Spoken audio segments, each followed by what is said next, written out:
नमस्कार। टीडीएम सफलता चैनल में एक बार फिर आप सभी का स्वागत है। आज हम इस वीडियो के माध्यम से कक्षा 6 गणित 8 ग्रेड अभ्यास पुस्तिका के माध्यम से हम वर्ष 2024-25 में जो हमें 8 ग्रेड प्राप्त हुई है, आज हम इसका अभ्यास कार्य प्रारंभ करेंगे। तो आज हम अध्याय 1 के अपनी संख्याओं की जानकारी इस पाठ के अभ्यास को हम प्रारंभ करें।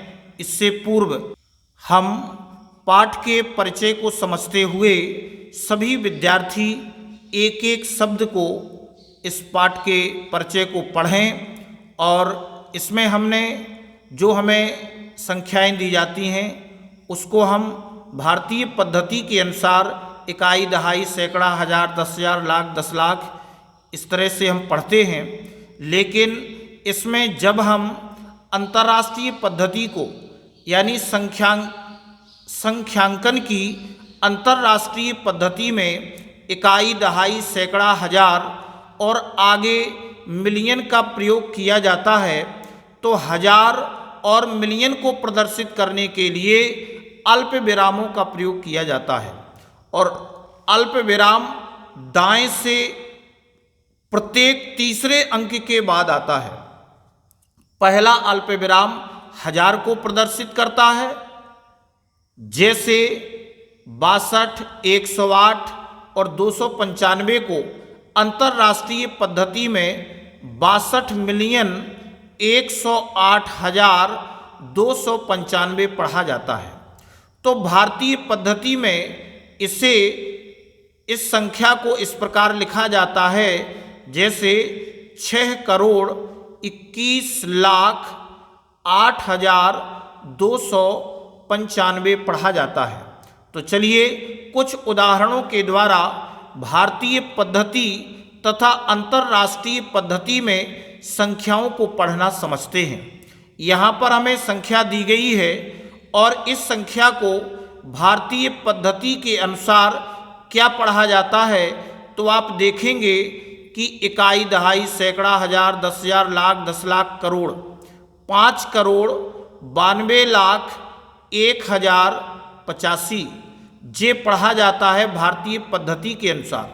लेकिन जब इसी संख्या को हम अंतर्राष्ट्रीय पद्धति के अनुसार पढ़ते हैं तो हम दहाई से, यहाँ लिखा था कि दाएं से प्रत्येक तीसरे अंक के बाद आता है अल्प विराम, तो यहाँ हम दाएं से 3 अंक के बाद अल्प विराम लगाएंगे, फिर 3 अंक के बाद अल्प विराम लगाएंगे। तो यहाँ इस संख्या को पढ़ा जाएगा 59,201,085। अब हमें दूसरी संख्या दी गई है, तो इस संख्या को जब हम भारतीय पद्धति के अनुसार पढ़ते हैं तो इकाई, दहाई, सैकड़ा, हजार, 10,000, लाख, 10 लाख, करोड़, 2,95,10,850। और इसी को जब हम अंतर्राष्ट्रीय पद्धति के अनुसार पढ़ेंगे तो इसको कहेंगे, अब 3 अंक के बाद अल्प विराम लगाएंगे, तो ये हो जाएगा 29,510,850। इस प्रकार से तो हमें संख्या दी गई है, तो इसमें हम क्या करते हैं कि अल्प विराम लगा लेते हैं। इस तरह से इसमें अल्प विराम लगाए जाते हैं भारतीय पद्धति के अनुसार। तो इसको पढ़ेंगे इकाई, दहाई, सैकड़ा, हजार, 10,000, लाख, 10 लाख, करोड़, 5,80,01,529। लेकिन जब इसी संख्या को हम अंतर्राष्ट्रीय पद्धति में पढ़ेंगे तो दाएं से इसमें 3 अंक बाद हम अल्प विराम लगाते हैं, 3 अंक बाद। तो इसको पढ़ेंगे 58,01,529। हमें अगली संख्या दी गई है और इसमें जो भारतीय पद्धति के अनुसार इसको पढ़ा जाता है इकाई, दहाई, सैकड़ा, हजार, 10,000, लाख, 10 लाख, करोड़, 7,61,25,769। लेकिन जब हम अंतर्राष्ट्रीय पद्धति में पढ़ते हैं तो हम दाएं से 3 अंक बाद अल्प विराम लगाते हैं। तो इसको पढ़ेंगे 76,125,769। इस प्रकार से हमने इन संख्याओं को पढ़ना सीखा। अब आगे संख्याओं के प्रत्येक समूह में से सबसे बड़ी संख्या छांट कर लिखिए। अब आप देखेंगे हमें ये समूह दिया गया है। इस समूह में सबसे बड़ी संख्या छांटने के लिए हम आगे से संख्याओं को देखते हैं। यहाँ देखो 7 है, यहाँ 7 है, यहाँ 7 है, यानी 7 तीनों में है, यानी सभी 7,000 में है। अब इसके बाद सेकंड अंक देखते हैं, यहाँ 7 है, यहाँ 0 है, यहाँ 0 है। तो हमें पता चल गया कि 7,700, जे 7,070 है, जे 7,007 है। तो हम बड़ी संख्या आराम से बता सकते हैं 7,700। 7,700 बड़ी संख्या है। अब हम दूसरी में देखते हैं, यहाँ 2,000 है, यहाँ 2,000 है, यहाँ 2,000 है। तो इससे तो क्लियर नहीं हुआ। अब हम अगली संख्या देखते हैं, यहाँ 400 है, यहाँ 400 है, यहाँ नहीं है। यानी अब इन दो में देखेंगे, यहाँ 8 है और यहाँ 0 है। इसका मतलब है कि ये संख्या बड़ी है। तो 2,480 बड़ी संख्या है इन 3 संख्याओं में। इसके बाद अगली हम संख्या देखते हैं, इसमें कौन सी बड़ी है। यहाँ 9,000, यहाँ 1,000, यहाँ 9,000। तो ये तो छोटी हो गई। अब यहाँ 9,000 है, यहाँ 9,000 है, यहाँ 3,000 है, यहाँ 5, यहाँ 300 है, यहाँ 500 है। ये सैकड़ा का स्थान है। तो ये वाली संख्या बड़ी है, यानी 9,531 बड़ी संख्या है। तो इस प्रकार से हम समूह में से बड़ी संख्या को छांट करके लिख सकते हैं। आगे कह रहे हैं, दी गई संख्याओं को छोटा है चिन्ह लगाकर बढ़ते क्रम अर्थात आरोही क्रम में लिखिए। आरोही क्रम का अर्थ होता है बढ़ता हुआ क्रम। तो आप देखेंगे कि इसमें भी हमें बढ़ता हुआ क्रम लिखना है। तो अभी हमने जो आपको समझाया है कि हम किस तरह से संख्याओं को देखते हैं, तो आप इस प्रकार से, जी आपके एग्जाम्पल में दिया गया है। अब आपको ये संख्याएं यहाँ पर दी गई हैं। सबसे पहले आप छोटी संख्या लिखेंगे, फिर उससे बड़ी संख्या, फिर उससे बड़ी संख्या, फिर उससे बड़ी संख्या। इस प्रकार से आप इनको आरोही क्रम में व्यवस्थित कर देंगे। आगे दिया गया है, दी गई संख्याओं का प्रसारित रूप लिखिए। तो अब हमें यहाँ पर जो संख्या दी गई है 5,791।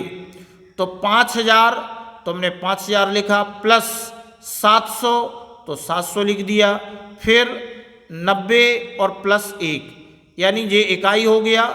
दहाई में 2 अंक होंगे, सैकड़े 7 में 3 अंक होंगे और 1000 में 4 अंक होंगे।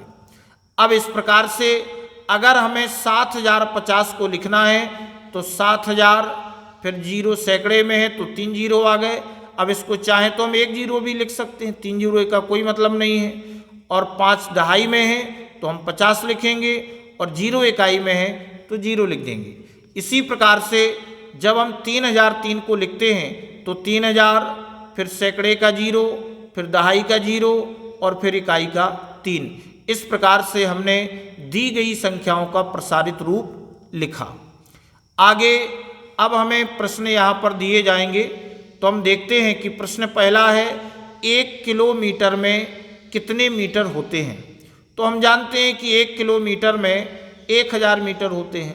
तो यहाँ पर हमारा ए ऑप्शन सही हो जाएगा और हम ए को भर देंगे। आगे प्रश्न दूसरा दिया है, संख्या 3 × 10,000 प्लस 0 × 1,000 प्लस 8 × 100 प्लस 0 × 10 प्लस 7 निम्नलिखित में से किसके बराबर है। तो यहाँ पर भी हम इसको बना सकते हैं। ये 3 × 10,000 है तो ये कितना हो जाएगा, आपका हो जाएगा जी आपका 30,000, और 0 का गुणा इसमें होगा तो 0 आएगा, 8 का गुणा 100 में होगा तो ये आपका 800 आएगा, और इसके बाद ये 0 हो जाएगा और बचेगा 7। तो जब हम इसको यहाँ पर व्यवस्थित करेंगे तो ये आपका हो जाएगा 30, 80, 7, यानी 30,807। और यहाँ पर हमारा बी ऑप्शन 30,807 सही हो जाएगा और हम बी को भर देंगे। अब प्रश्न 3 में पूछा गया है कि 1 बिलियन निम्न में से किसके बराबर होता है। तो हम जानते हैं कि जो 1 बिलियन होता है, 1 बिलियन वह 1000 मिलियन के बराबर होता है। 1 बिलियन 1000 मिलियन के बराबर होता है, तो ए ऑप्शन सही हो जाएगा और हम ए वाले को क्या कर देंगे, पूर्ण तरीके से भर देंगे। आगे प्रश्न 4 में मेरे पास 500 रुपये के 40 नोट हैं, तो मेरे पास कुल कितने रुपए हैं। अब 500 रुपये के यदि 40 नोट हैं तो 5 चौके 20 और 3 जीरो अर्थात 20,000। तो इसका सही ऑप्शन ए हो जाएगा 20,000 रुपये और हम ए वाले को भर देंगे। अगला प्रश्न है 30,000 10 किलोमीटर को अंकों में कैसे लिखेंगे। 30,000 10 किलोमीटर, यहाँ पर हमें ऑप्शन दिए गए हैं 30,000 10, तो इकाई दहाई सैकड़ा हजार, 3,000 है, हमें 30,000 लिखना है, तो इकाई दहाई सैकड़ा हजार 10,000, 30,000 10 किलोमीटर को हम ऑप्शन सी और इसको हम भर देंगे। इस प्रकार से अब हम नीचे दिए गए प्रश्नों को हल करेंगे। प्रश्न 6वां है संख्या 6078 को शब्दों एवं प्रसारित रूप में लिखिए। तो यहाँ पर हमें सबसे पहले 6078 को शब्दों में हम लिखेंगे 6078, और जब हम इसका 6078 का प्रसारित रूप लिखेंगे तो चूंकि 6000 का स्थान है तो 6 गुणे 1000 प्लस 0 गुणा 100 प्लस 7 को लिखेंगे 7 गुणे 10 ढाई का स्थान है और प्लस 8। इस प्रकार से ये आपका हो जाएगा 6000 प्लस 0 का गुणा किसी में भी करें 0 आएगा, प्लस 7 का 10 में 70 और प्लस 8। जब हम इसको जोड़ देंगे तो इस प्रकार से ये आपका टोटल हो गया प्रसारित रूप संख्या 6078 का। आगे प्रश्न 7वां दिया है अंकों 9, 0, 1, 6 से 4 अंकों की सबसे बड़ी व सबसे छोटी संख्या बनाइए। हमें अंक पहले से दिए गए हैं, इन अंकों से हमें 4 अंकों की सबसे बड़ी व सबसे छोटी संख्या बनाना है। तो हम बताएंगे कि 4 अंकों की सबसे बड़ी संख्या, अब देखो बड़ी संख्या बनाने के लिए हमें सबसे पहले बड़े अंक ही लिखना पड़ेंगे। तो पहले बड़ा अंक है 9, फिर बड़ा अंक है 6, फिर बड़ा अंक है 1 और फिर इसके बाद 0। तो 9610 इन दिए गए 4 अंकों से सबसे बड़ी संख्या है। अब हमें सबसे 4 अंकों की सबसे छोटी संख्या लिखना है। तो हम 4 अंकों की अब हम नीचे से शुरू करेंगे। सबसे छोटी है आपकी 0, फिर 1, फिर 6, फिर 9। लेकिन एक बात का ध्यान रखेंगे कि अगर हम 0 आगे लगा देंगे तो 0 लगाने से वह अंक संख्या मान्य नहीं होगा और हमारी जो संख्या बचेगी वह 3 अंक की ही बचेगी। इसलिए हम उसे 0 को सेकंड नंबर पर लिखेंगे। तो ये हो जाएगा 1069 अर्थात 1069। तो यह दी गई संख्याओं के सबसे छोटी संख्या होगी। इस प्रकार से हमने इस 6 पेज के प्रश्नों को हल किया।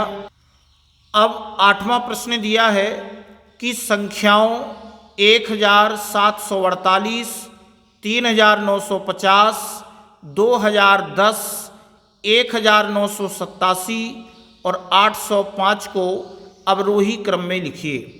तो हमने संख्याओं को क्रम में लिखना पहले हम जान चुके हैं कि संख्याओं का अवरोही क्रम अर्थात घटते क्रम में।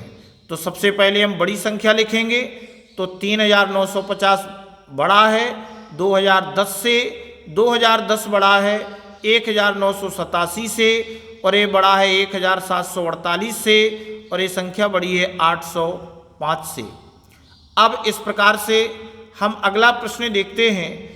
एक चुनाव में सफल प्रत्याशी ने 6,91,782 मत प्राप्त किए, जबकि उसके निकटतम प्रतिद्वंदी ने 3,80,510 मत प्राप्त किए।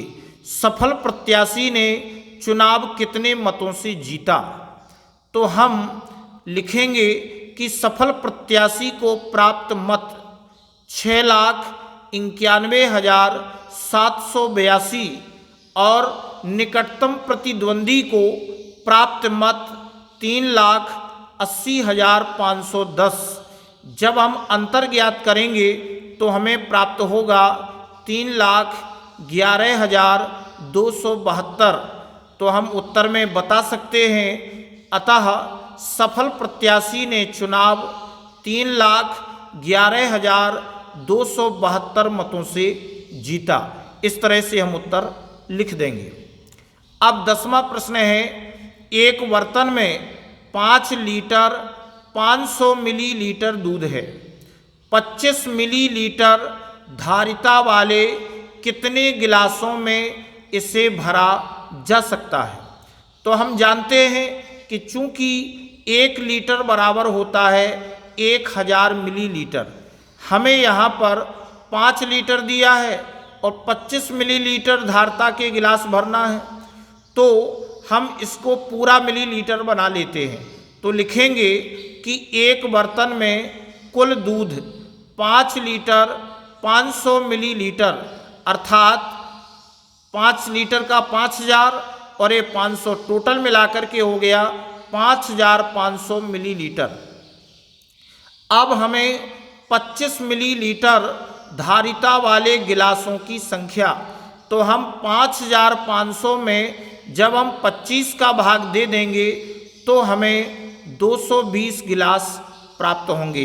25 का भाग देंगे तो हमें 220 मिल जाएगा। अब अगला प्रश्न आता है, दवाई की गोलियों के एक बक्से में 2 लाख गोलियां हैं, जिनमें प्रत्येक का भार 20 मिलीग्राम है।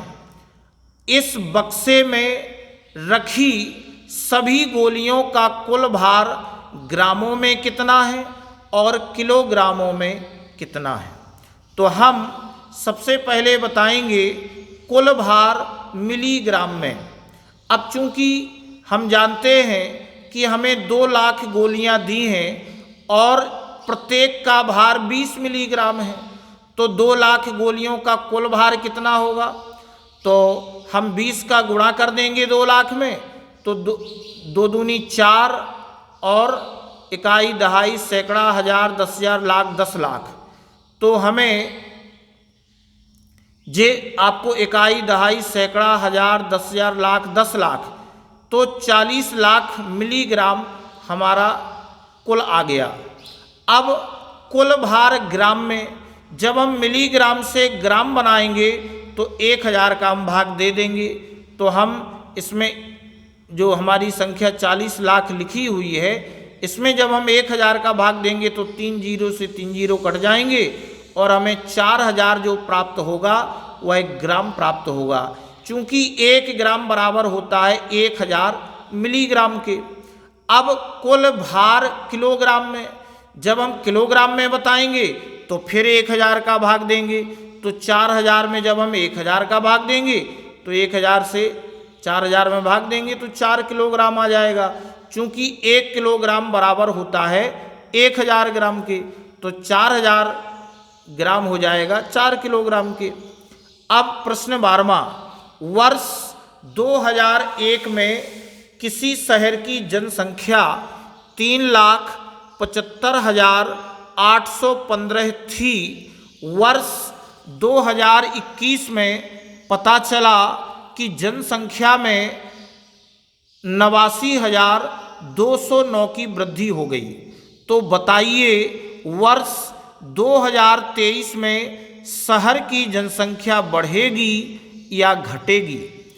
तो हमें 2001 में, वर्ष 2001 में शहर की जनसंख्या 3,75,815 थी और उसमें वृद्धि 89,209 की हुई, तो तो टोटल मिलाकर के 4,65,024 प्राप्त हुई। तो हम बता सकते हैं कि वर्ष 2023 में शहर की जनसंख्या बढ़ेगी। आगे प्रश्न 13 में, एक व्यापारी द्वारा पिछले वर्ष बेची गई वस्तुओं की दर व मात्रा निम्न सारणी में दर्शाई गई है। एक व्यापारी पिछले वर्ष बेची गई वस्तुओं की दर और मात्रा, ये आप देख पा रहे हैं, ये वस्तुएं दी गई हैं, ये हमें दर दी गई है और यहाँ पर मात्राएं दी गई हैं। अब उपरोक्त सारणी की सहायता से ज्ञात कीजिए। क्या ज्ञात करना है? व्यापारी द्वारा बेची गई कुल शक्कर और आटे का भार कितना होगा। तो यहाँ पर हमें शक्कर और आटे का भार इन दोनों का हमें बताना है। तो हम उत्तर में लिखेंगे नंबर 1 21,603 जो हमारे शक्कर की मात्रा है, और 34,782 किलोग्राम ये हमारे आटे की मात्रा है। तो दोनों मिलाकर के शक्कर और आटे का भार कितना होगा, तो हम इन दोनों को जोड़ देंगे तो हमें 56,385 किलोग्राम भार प्राप्त होगा। अब दूसरे में कह रहा है कि पिछले वर्ष पेंसिल से कितनी अधिक अभ्यास पुस्तिका बेची गई। पिछले वर्ष पेंसिल से, तो पेंसिल से 28,520 कितनी अधिक अभ्यास पुस्तिका बेची गई। अभ्यास पुस्तिका बेची गई अधिक, और यहाँ पर दिया है 30,004 और 28,520, तो पेंसिल और अभ्यास पुस्तिका। तो पिछले वर्ष पेंसिल से, यानी पेंसिल से कितनी अधिक अभ्यास पुस्तिका बेची गई। अभ्यास पुस्तिका जो बेची गई वो 30,004 है और पेंसिल जो बेची गई वो 28,520 है। तो हम माइनस कर देंगे 30,004 में से 28,520 घटा देंगे तो हमें 1,484 प्राप्त होगा, यानी इतनी बेची गई अधिक। अब तीसरे में कह रहा है कि 325 साबुन की टिकिया का मूल्य क्या होगा। 325 साबुन की टिकिया का मूल्य क्या होगा, तो हमें यहाँ पर साबुन की टिकिया 9 रुपये प्रति नग दी गई है, यानी एक साबुन की टिकिया का मूल्य 9 रुपये है। तो हमें 325 साबुन की टिकिया का मूल्य बताना है, तो हम इसमें 9 का गुणा कर देंगे। तो 325 में 9 का गुणा करेंगे तो हमें 2,925 रुपये प्राप्त होगा, जो कि उसने बेचा है। अब अगला प्रश्न दिया है, किसी विद्यालय की कक्षा 6 व 7 के बच्चों की संख्या का योग 35। कक्षा 7 व 8 के बच्चों की संख्या का योग 38 और कक्षा 6 व 8 के बच्चों की संख्या का योग 33 है। तो कक्षा 6, 7 एवं 8 के बच्चों की कुल संख्या ज्ञात कीजिए। देखो यहाँ पर हमें डबल बच्चों की योग दिया गया है, तो हम इसको कैसे लिखेंगे। कक्षा 6 व 7 के बच्चों की संख्या का योग 35, कक्षा 7 व 8 के बच्चों की संख्या का योग 38, कक्षा 6 व 8 के बच्चों की संख्या का योग 33। तो यहाँ पर हमें डबल दिए हैं, तो हम आधा आधा कर देंगे, या ऐसा करेंगे कि कक्षा 6, 7 व 8 के बच्चों की कुल संख्या, पहले हम इनको जोड़ लेंगे 35 + 38 + 33 और हम टोटल में से आधा कर देंगे। क्योंकि हमें यहाँ पर डबल कक्षाओं की संख्याएं दी गई हैं, तो हमने इन सभी को जोड़ा 106 आया और इसके बाद आधा कर दिया तो हमारा कितना आ गया 53। इस प्रकार से तीनों कक्षाओं के बच्चों की कुल संख्या 53 है। अब हम अंतिम प्रश्न 15वां देखते हैं। एक व्यक्ति ने अपने घर की सुरक्षा के लिए ताले को 3 अंकों का डिजिटल पासवर्ड दिया है। यदि उस पासवर्ड के अंतिम 2 अंक 4 हैं तो ताले को खोजने के लिए कितने संभावित उत्तर हो सकते हैं। तो आप देखेंगे कि 3 अंकों का जो पासवर्ड होगा उसमें 3 अंकों का पासवर्ड, ये डैश लगा के देखा, जिसके अंतिम 2 अंक 4 हैं। अंतिम 2 अंक आपके जी 4 हो गए। अब हमें इस स्थान पर बताना है कि वह तीसरा अंक जो डिजिटल पासवर्ड डला हुआ है वह कौन सा होगा। तो हम जानते हैं कि संभावित आपका जो पहला अंक 0 भी हो सकता है, 1 हो सकता है, 2 हो सकता है, 3 हो सकता है, 4 भी हो सकता है, 5 हो सकता है, 6 हो सकता है, 7 हो सकता है, 8 हो सकता है, 9 भी हो सकता है। तो आखिर 1, 2, 3, 4, 5, 6, 7, 8, 9 और 10, यानी कि संभावित उत्तर 10 हो सकते हैं। इनमें से कोई भी आपका पहला अंक हो सकता है जो कि 3 अंकों का पासवर्ड होगा। तो इस वीडियो में बस इतना ही। नेक्स्ट वीडियो में हम इसके अगले अध्याय को समझेंगे। अगर आपको ये वीडियो अच्छा लगा हो तो इस वीडियो के लिए कमेंट शेयर अवश्य करें। धन्यवाद।